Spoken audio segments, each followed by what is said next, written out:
all want to make improvements in our practices. That's why we listen to dental podcasts. But sometimes it's so intimidating. People suggest these huge changes that really throw you out of your comfort zone and you wind up doing nothing. But can you make humongous practice improvements by just doing some little things, changing some little things and doing them correctly?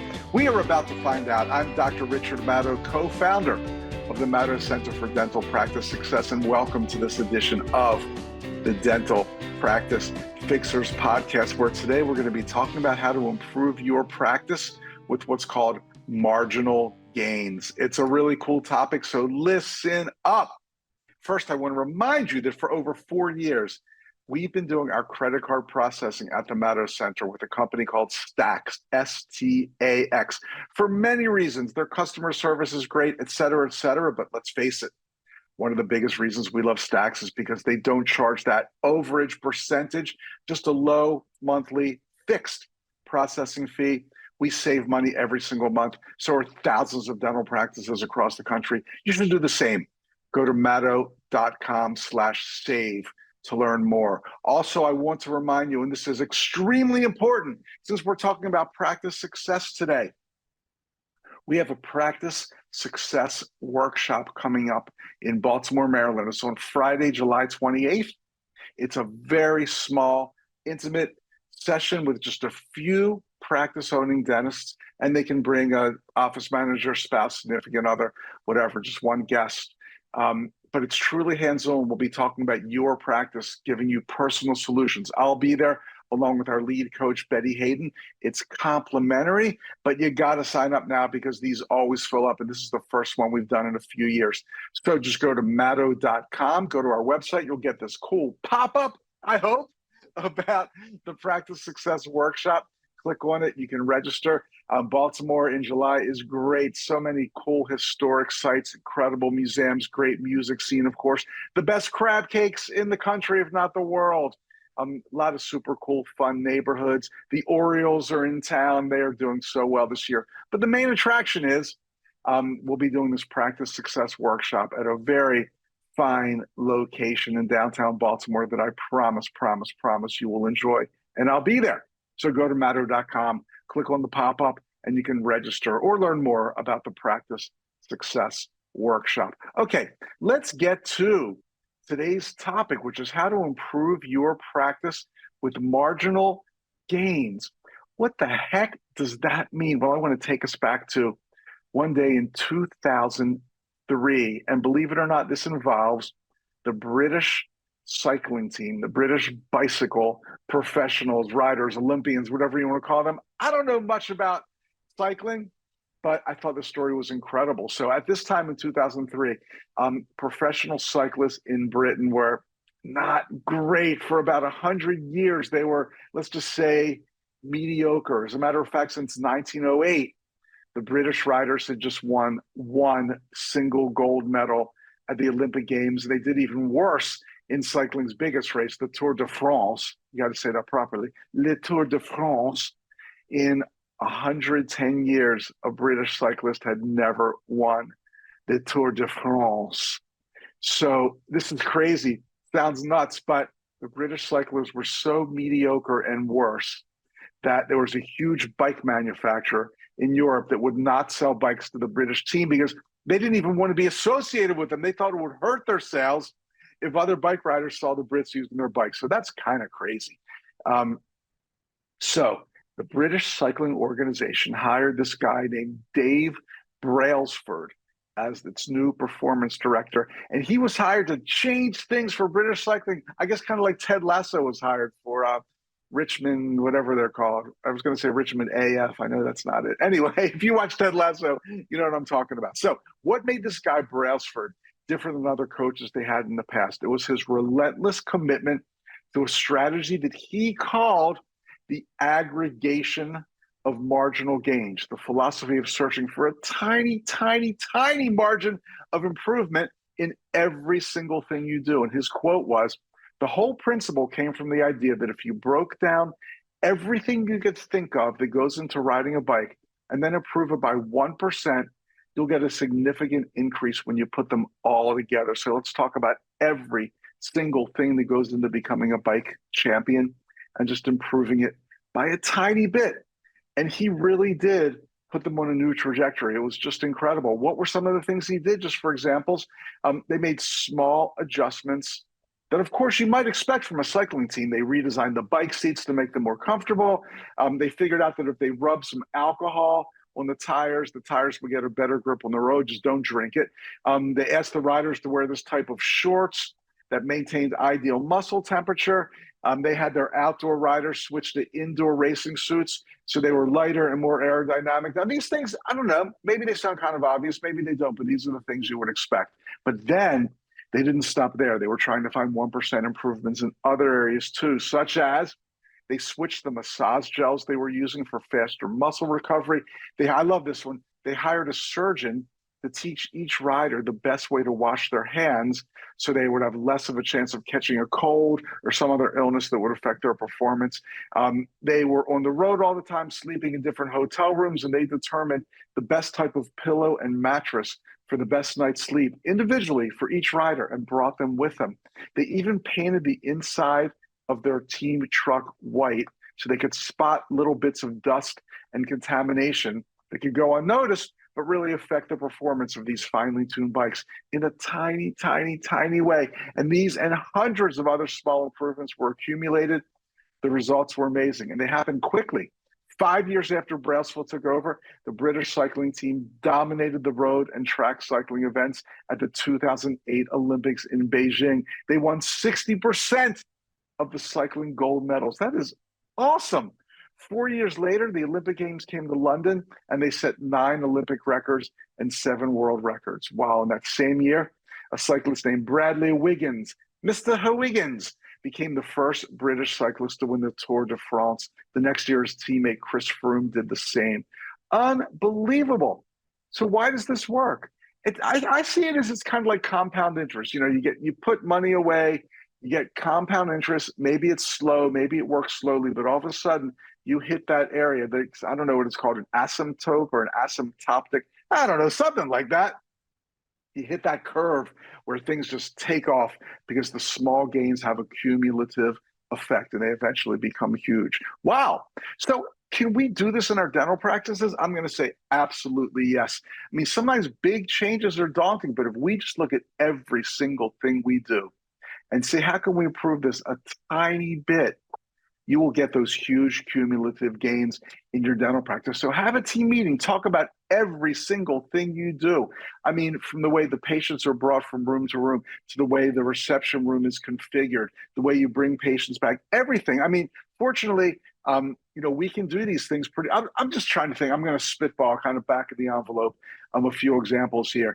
Maybe ask your care. I love this. Ask your care credit rep for that. I don't even know what it's called. I call it the green form. For that green form, so when you present treatment and finances, it's all done for you. It's all spelled out. It makes it really easy for the patient to say, yes, that's a simple change. Maybe you can commit to learning one personal fact about a patient every single visit, something personal about their personal life. Put it in the chart notes and bring it up next time they're there. How about doing a full perio charting for every patient? If you're not doing that, that's a simple way to improve. Maybe you're going to say we have an office policy now that says everybody, including the doctor, must get to the office 30 minutes before the first patient. Add dedicated new patient time to the schedule. Commit to scheduling 100% of hygiene patients for their follow-up visit. These are such easy things. And there's so many other things you can do. Even making the restroom look a little bit nicer, just protocols for ordering supplies. Go over every single thing you do and say, let's just improve this by 1%. It's fun.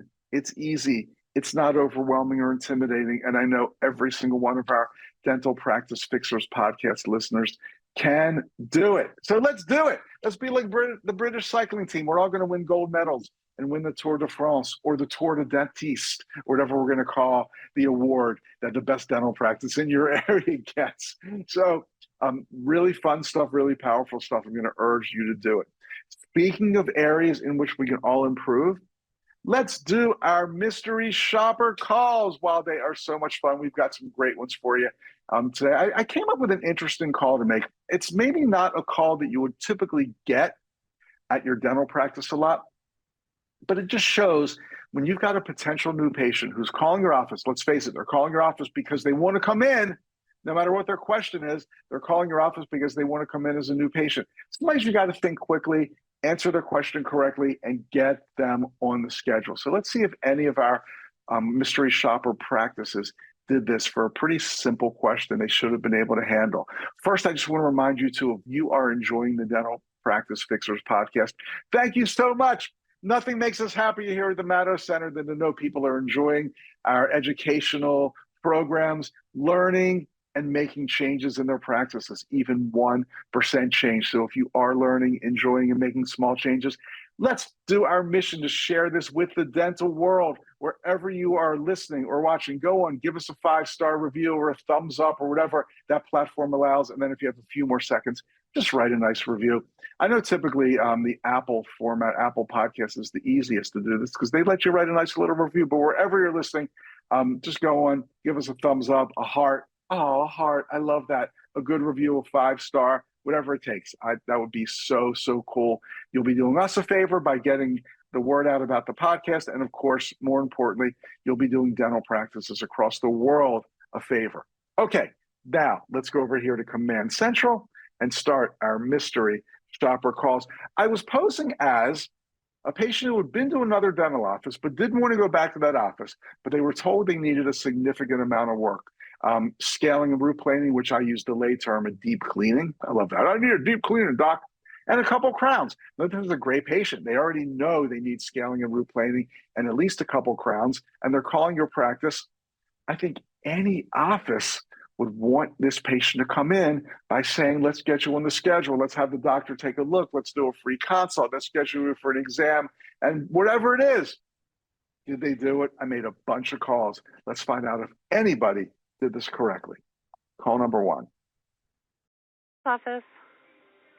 I have a question. I was going to another dentist. I'm not going back there, but they told me I needed like a deep cleaning and 2 crowns. Which is usually best to get first, the deep cleaning or the crowns? It depends. Mm-hmm. I mean, usually people need a deep cleaning, because they have, calculus and tartar buildup. Sometimes they want to do that first so they can give it a better exam. But if you have a broken tooth, the crown would probably be first. So it just depends. I see. Yeah, definitely they talked about tartar. I don't remember anything about calculus. That's the same thing. Calculus and tartar, same thing. Maybe trigonometry possibly too. Something like that, yeah. But it just like I said, it just depends. So, if you need a crown because you have a broken tooth or something like that, then they might want to do the crown first. But if not, then they probably want to get the deep cleaning done, because the deep cleaning will.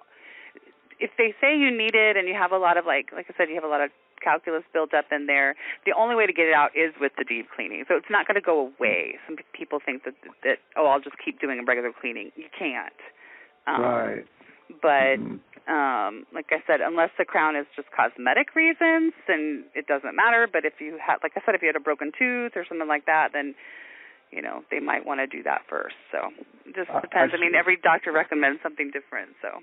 Of course. Well, thank you so much. You're welcome. Hope that helps. Okay.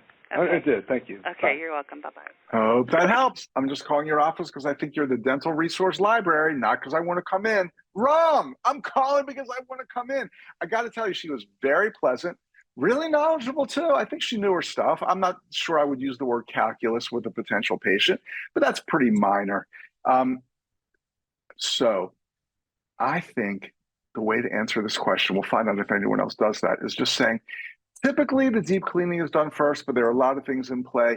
The best thing to do is just to have the doctor take a look so we can determine the right course of treatment for you, because it's different for everybody.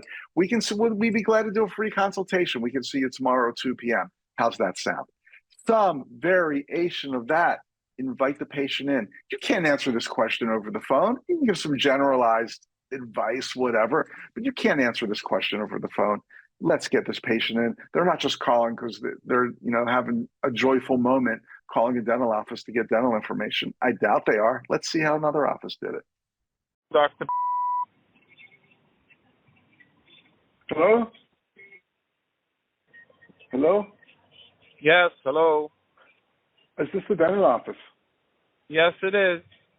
Oh, I have a question for you. I'm new to New Jersey, and my last dentist in Ohio told me I needed a deep cleaning and 2 crowns.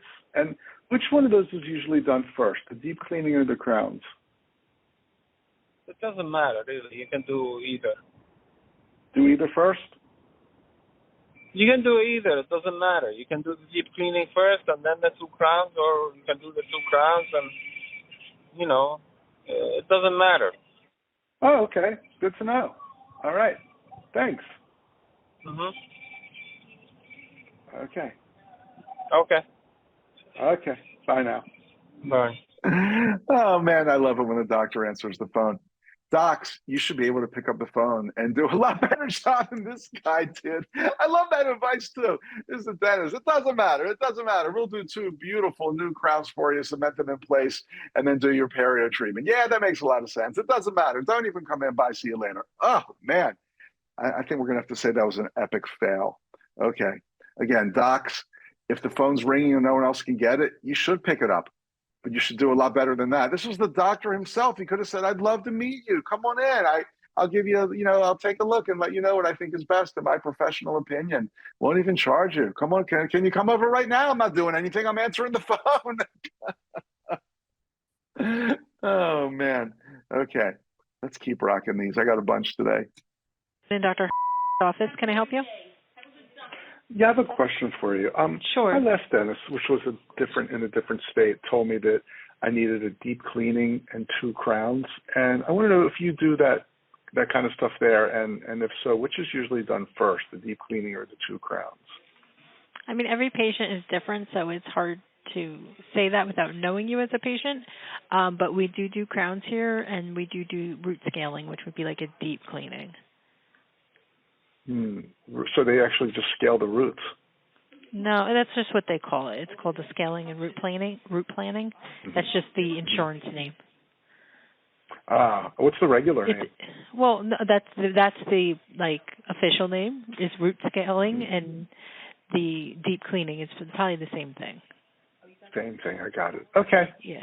Okay. All right. All right. I think that kind of makes sense. Yeah. All right. Thanks. All right. Bye.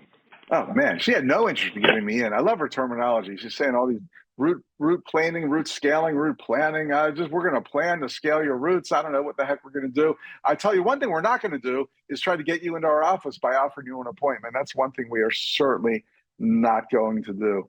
Okay. Next up, next victim.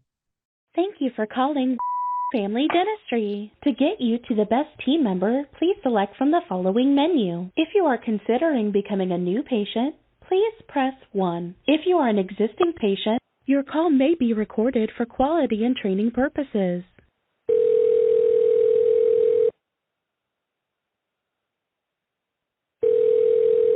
I love that la-di-da voice on the messaging thing. It's Florida.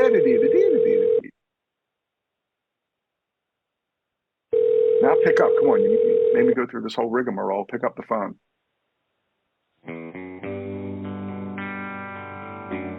What is this, the Ventures? What exactly is going on here?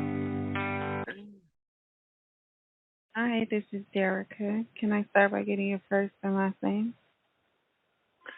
Sure, you can. My first name is Richard, and my last name is Howard. Thank you, Richard. How can I assist? I have a question for you. My last dentist told me that I needed a deep cleaning and a couple crowns, and I just want to know if I get those done. What's usually first, the deep cleaning or the crowns? The crown. Crowns are first? Okay. Okay, cool. And why are you recording the call? Am I recording the call? I'm not recording. Yeah, when I called, I got a little message that the call was being recorded. I'm just curious why you're doing that. Well, it's for privacy and training reasons. Do you prefer not to be recorded? It doesn't really matter. So you're recording the call for privacy. Okay, that makes a lot of sense. Okay. All right. Well, thank you then. You're welcome. Have a good day. Bye. Oh man, what did you just get back from the monotone Olympics? You're welcome. Have a good day. That was just, I mean, that call from start to finish. First of all, that I don't know what that was. That recorded computerized voicemail push button menu thing. That led to I pushed the button, then got like some kind of weird guitar music. I mean, the tone was pretty nice on the guitar sound. I like that. Then it went to silence. Then Miss Monotone picks up. Then she gives the wrong advice. Very definitive, though. The crown should be done first. Then she has no idea why the calls are being recorded, so she just makes something up and then pretty much lets me hang up. Wow. Disaster from start to finish, I would say. All right. Two more calls. Maybe they'll get better. Let's hope so.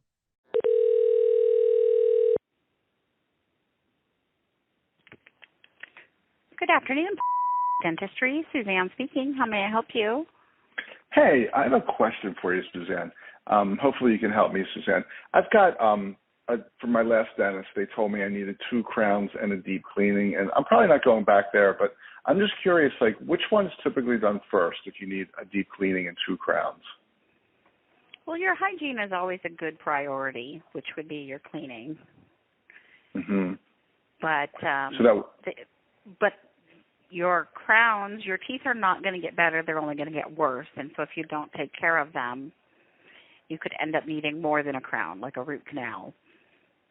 Right. I know they So say they're both be true to pretty your high teeth or they'll be priorities. false to you, right? Yeah. Okay. So it all needs to be done. Say that again? So it all needs to be done, it sounds like. It sounds like, yes, any or all of the above should be done as soon as you can manage. Mm-hmm. What's the typical cost for that if I don't have insurance? Without insurance, the cost of just a crown in this office is $13.99. Mm-hmm. And if you were to need a build-up on that crown, let's see. I believe the build-up for a crown, if needed, is $3.25. $3.25? $325. What's a build-up? Build me up, Buttercup. I'm not sure what that is. So when a person needs a crown, the doctor has to remove some tooth structure because the tooth is either broken or decayed. And then sometimes it's necessary to rebuild some of that structure so that he can provide a good enough platform for the crown to be stable. So that's what we call a build-up. I see. Okay, so I won't know if I need that until I'm in there, it sounds like. Well, Dr. the majority of the time he doesn't need a build-up, but we would give you worst-case scenario and provide you the price for a build-up as well. That sounds fair. Great. Thank you so much for all this information. I really appreciate it. Sure. Okay. Have a good afternoon.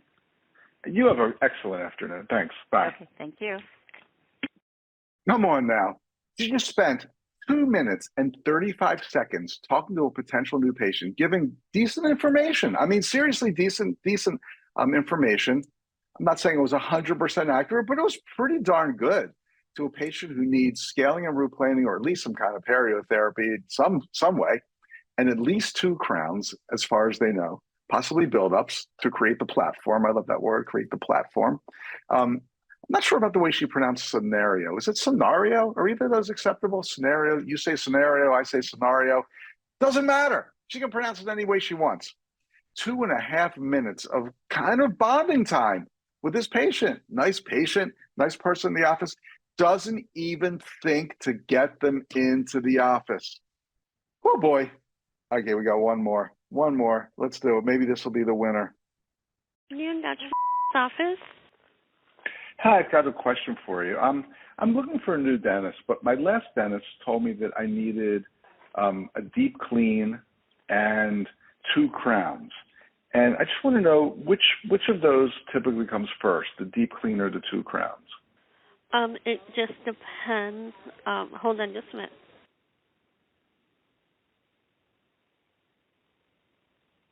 As you know, I don't care for the hold with nothing going on there. Even that lame guitar music from before was a lot better, because I don't know if she hung up on me or not. And also, it's always nice to say, would you mind if I place you on a brief hold to get more information or just something like that? Just, hold on just a minute. I don't like And the silence is really bad too.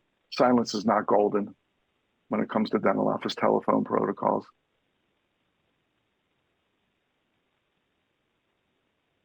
I'd probably hang up right about now. Come back. Sir, okay, so it would be, we would have to get you in and take a look, and I can tell you right now, our hygienist is out quite a ways.